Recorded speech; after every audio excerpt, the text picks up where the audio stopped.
साथ साहब जिस तरह से सदर मुमलिकत की जानिब से ये एक डेट भी दी गई है, इसकी एक तो कानूनी हैसियत क्या है और ख़ास तौर पर बिलावल भुट्टो जिस तरह से फौरी इंतखाबात के लिए मुतालिबा कर रहे हैं, मज़ीद क्या सूरत हाल आप देख रहे हैं?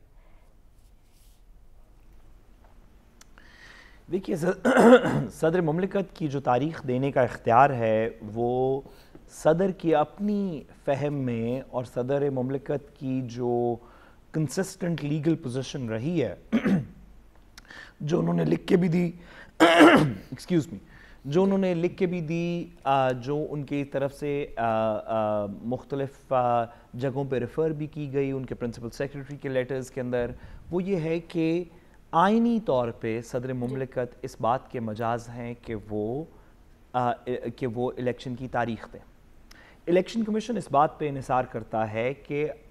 इलेक्शन एक्ट के अंदर एक शिक मुतारिफ कराई गई जिसके तहत ये अब पावर इलेक्शन कमीशन को दे दी गई है।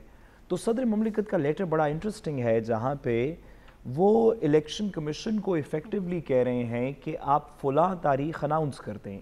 उन्होंने, मुझे लगा कि उस लेटर के थ्रू ये कहने की कोशिश की कि आइनी इख्तियार मेरे पास है तारीख़ देने का, लेकिन उसकी अनाउंसमेंट का, उसकी डेक्लरेशन का इख्तियार आपके पास है एज इलेक्शन कमीशन। तो मैं आपको ये तारीख़ दे रहा हूँ, इसको आप in accordance with law declare कर दें। मुझे लगा कि उस लेटर का ये मतन है, लेकिन आई एम श्योर कि इलेक्शन कमीशन इसको बिल्कुल किसी और तरीके से देखेगा। दूसरी जो आपने बात की कि पीपल्स पार्टी के रवैये की देखिए, हम इसके ऊपर कुछ देर से बात कर रहे हैं। मैं बसद एहतराम गुजारिश करूं कि जब इस तरह की बातें सियासत के अंदर की जाती हैं तो एक पाकिस्तानी सिटीज़न के तौर पे, एक पाकिस्तान के शहरी के तौर पे आई फील इंसल्टेड। आपको अजीब एक बात फील होती है कि क्या वाकई हमारे एक बहुत बड़ी पॉलिटिकल पार्टी के लीडर का ये ख्याल है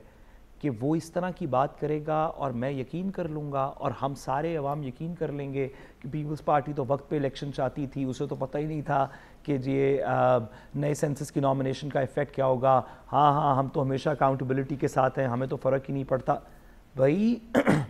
अगर किसी का ख्याल है कि ये बात ये बिलीवेबल है कि वाकई सच्ची बात है, बिलावल भुट्टो जरदारी साहब को पीपल्स पार्टी को ना इलेक्शन की डेट की ताख़ीर का पता चल रहा था, ना ही उनको किसी बात का फ़िक्र है कि नैब के कानून में क्या होता है, तो ये इतनी ही बात सच्ची है जितनी आपकी मेरी प्लेटलेट काउंट्स की बात शायद सच्ची हो।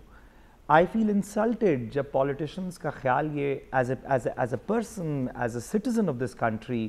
कि कम अज़ कम सच बोलिए, इतना झूठ ना बोलिए कि जिसमें आप ये फील करवा रहे हो कि अगला बंदा तो है ही बेवकूफ़, उसको क्या पता कि असल में क्या हुआ। वो तो आज सुबह पैदा हुआ था, उसको तो मैं बताऊंगा कि सूरज है तो पता चलेगा सूरज है, और कहूँगा कि रात है तो वो मानेगा रात है,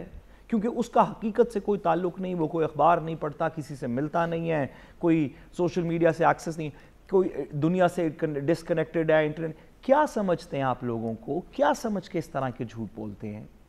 थोड़ी तो रिस्पेक्ट दें आवाम को, थोड़ी तो इस बात को एक्नॉलेज करें कि लोग झूठ और सच की तफरीक कुछ पहचानते हैं। चलें, आप जैसे बिलावल भुट्टो जरदारी साहब जैसे आलिम फाजिल ना होंगे इस तफरीक के दरमियान में, लेकिन कुछ तो थोड़ी सी इसकी लाज रहने दीजिए कि हमारे सियासतदान सच बोलते हैं और लोगों को वो बात करने की कोशिश करते हैं जिसका कोई मतन, कोई लॉजिक हो, जिसका रियलिटी से कोई ताल्लुक हो। इस पे और क्या बंदा तबसरा कर सकता है?